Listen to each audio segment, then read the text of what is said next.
We are nowhere near where we need to be yet.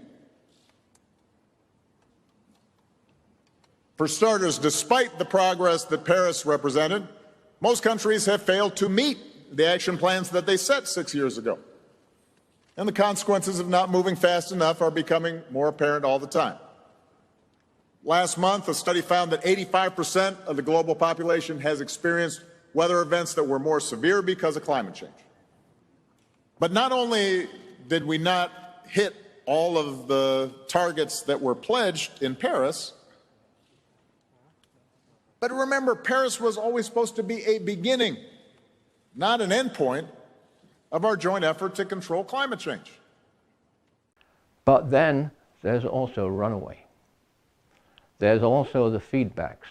And the feedbacks increase and increase and increase the more the emissions build up and build up and build up. Back in 2015, we knew that even if the commitments made as a part of the Paris Agreement were fully met, we would still fall short of our goal of keeping global temperature increases below 1.5 degrees Celsius.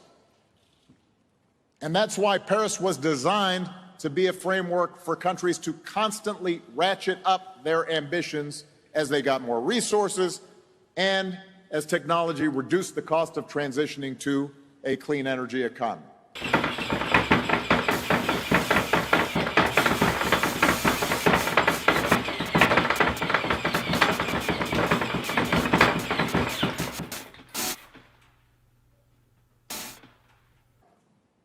Keeping the rise in global temperatures to 1.5 degrees Celsius will not be easy.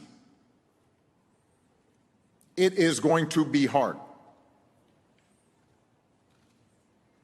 Existing political institutions move slowly, even when leaders are well-intentioned. International cooperation has always been difficult.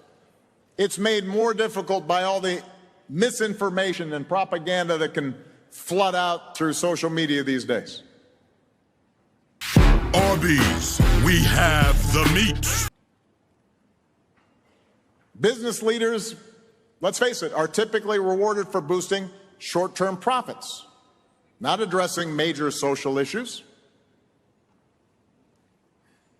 Getting people to work together on a global scale takes time. And right now, that's time we don't have. Mr. Giraud, his destiny is to save the world. And it's your destiny to seek some serious psychiatric help. Our planet has been wounded by our actions. But you know the facts. We also need China and India leading on this issue. We need Russia leading on this issue, just as we need Indonesia and South Africa and Brazil leading on this issue. We can't afford anybody on the sidelines.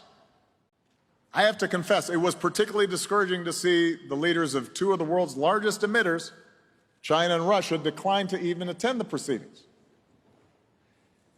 And their national plans so far reflect what appears to be a dangerous lack of urgency, a willingness to maintain the status quo on the part of those governments. And that's a shame. I understand that it's harder to get international cooperation. There are more global tensions.